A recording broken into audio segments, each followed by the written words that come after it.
Welcome to Splicer Tech channel. இந்த வீடியோவில் நம்ம என்ன பார்க்க போகிறோம்னா Optrotech கம்பெனியில் ஒரு இண்டக்ஷன் நோடை பற்றி தான் பார்க்க போகிறோம். இது வந்து FTTH நோடு, 4 அவுட் நோடு.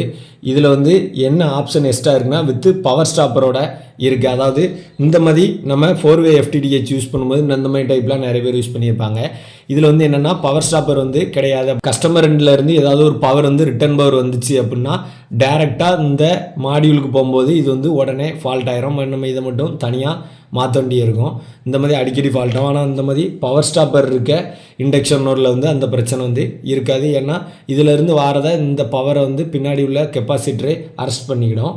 இந்த மாதிரி FTTH 4 அவுட்டில் வந்து பவர் ஸ்டாப்பர் ஆப்ஷன் இருக்கனால பவர் வந்து ரிட்டர்ன் வந்தாலுமே இது வந்து ஸ்டாப் பண்ணிக்கிடும். அதனால டேரெக்டாக இந்த மெயின் மாடியூல் வந்து அஃபெக்ட் ஆகாது. ஓகே, இதோட அவுட்புட்டு எப்படி இருக்குது அப்படின்னு பார்ப்போம். இதுக்கு ஒரு ஆப்டிக்கல் பவர் வந்து எடுத்துக்கிடுவோம். எவ்வளோ இருக்குது அப்படின்னா இது வந்து EDF சிக்னல் தான். -2.94 இருக்குது. இதை அப்படியே இதில் கொடுத்து இதோட அவுட்புட் எப்படி இருக்குது அப்படிங்கிறத பார்ப்போம். ஓகே, இதோட அவுட்புட் வந்து S12 வந்து 63.37 MER இருக்குது. லாஸ்ட் பாயிண்ட் எவ்வளோ இருக்குது அப்படின்னு பார்ப்போம். இது வந்து SCV கம்பெனியிலேருந்து வர EDF சிக்னலு. லாஸ்ட்டு U30 வந்து 53.32 MER இருக்குது. ஃபஸ்ட் பாயிண்ட் நல்லா இருக்குது, லாஸ்ட் பாயிண்ட்டு கொஞ்சம் கம்மியாக இருக்குது.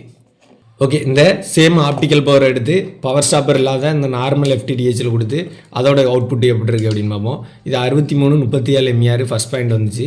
இது எவ்வளோ வருதுன்னு பார்ப்போம். இது வந்து 58.37 MER வருது. ஒரு 5 லெவல் கம்மியாக தான் இருக்குது. இதோட விலை வந்து 490 ரூபா அமேசான்லேயே கிடைக்கி.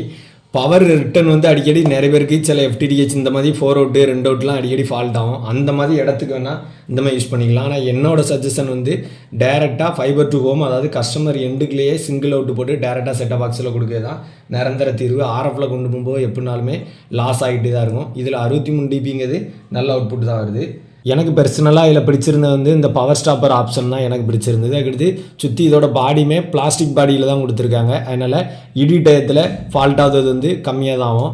அதுக்கடுத்து இதை நட்டை நம்ம லூஸ் பண்ணி ரோப்பில் கூட போட்டு தலைகீழ தொங்கட்டாச்சுன்னா தண்ணியுமே உள்ளே ஏறாது. அவுட்டோர் யூஸுக்கும் இந்த மாதிரி இதை வந்து யூஸ் பண்ணிக்கலாம். மேலும் இது போன்ற டெக்னிக்கல் தகவல்களுக்கு நம்ம Splicer Tech சேனலை சப்ஸ்கிரைப் பண்ணி சப்போர்ட் பண்ணுங்கள். தேங்க்யூ.